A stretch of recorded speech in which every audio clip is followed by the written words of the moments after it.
Hi mga gagawa tayo ng small batch lang na recipe ng pineapple pie at dito natin lulutuin sa ating improvised oven sa lata ng biscuits. Kaya tara na, umpisahan natin sa paggawa ng ating dough. So dito, gagamit tayo ng 2 cups na first class flour, lagyan ng 1 teaspoon lang na yeast. Haluin at lagyan ng 1/2 teaspoon ng iodized salt at 2 tablespoon na light brown sugar. 1/2 cup na tubig at tunawin muna yung asin at asukal bago basain yung harina. Pag nabasa na yung harina, maglagay na ng 1/4 cup na margarine. Pwedeng gagamit dito ng shortening, pwede ding butter. At masahin lang natin ito ng mga 8 minutes lang. At habang nagmamasa tayo dito ay magdas lang tayo ng harina ha, pangtanggal lagkit lang sa dough dito sa ating misa at pangtanggal lagkit din ng ating dough. At pagkalipas ng 10 minutos ay hatiin ko muna yung ating dough. Bali, i-rest muna natin ito ng mga 30 to 40 minutes bago natin palaparin.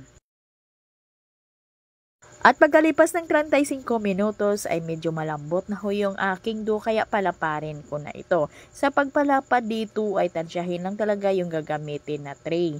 Yung sizes ng tray na gagamitin ko dito ay 8 by 12 by 1.5. Ito lang kasi yung magkasya sa ating improvised oven sa lata ng biscuits. At madali lang naman itong palaparin kasi konti lang naman yung ating dough at lalong madali lang naman palaparin pag ito'y naka-rest na, yung nakapahinga na yung ating dough. At yung ating tray ay binanyahan ko lang ho yan ng margarine. At i-arrange at ipantay lang natin dito yung ating dough at pagkatapos ay tusok-tusokin ko lang ito gamit yung ating tinidor at basain ko muna ito ng tubig.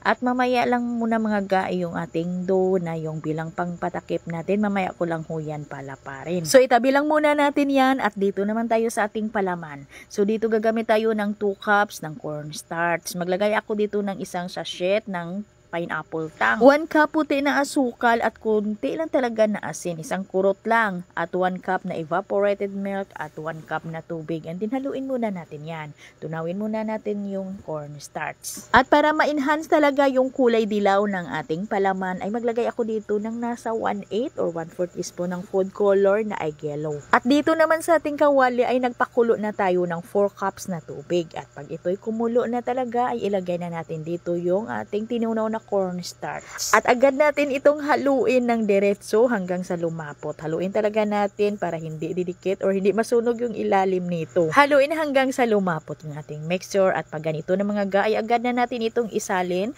dito sa ating tray na may pabalat na. At ipantay lang talaga yung palaman at pagkatapos ay banyahan na ng tubig or basain natin yan ng tubig yung ibabaw para didikit dito yung ating pabalat na pangtakip.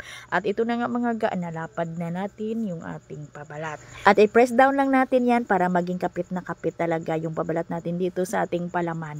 At bago natin ito lutuin, ay paalsahin muna natin ng kaunti yung ating pabalat. I-rest muna natin ito ng mga 20 to 25 to 30 minutes hanggang sa yung umalsa lang talaga ng konti yung pabalat natin at nang sa ganun hindi din masyadong manipis yung ating pabalat. At bago natin ito i-rest ay butas-butasan natin gamit yung ating tinidor yung ating dough para hindi maghabok-habok. At pagkalipas ng 30 minutes mga ga ay ito na. Isalang na natin ito agad pagkatapos nating banyahan ng evaporated milk. Pwede ding magbanya dito ng itlog. At itong ating improvised oven ay mainit na.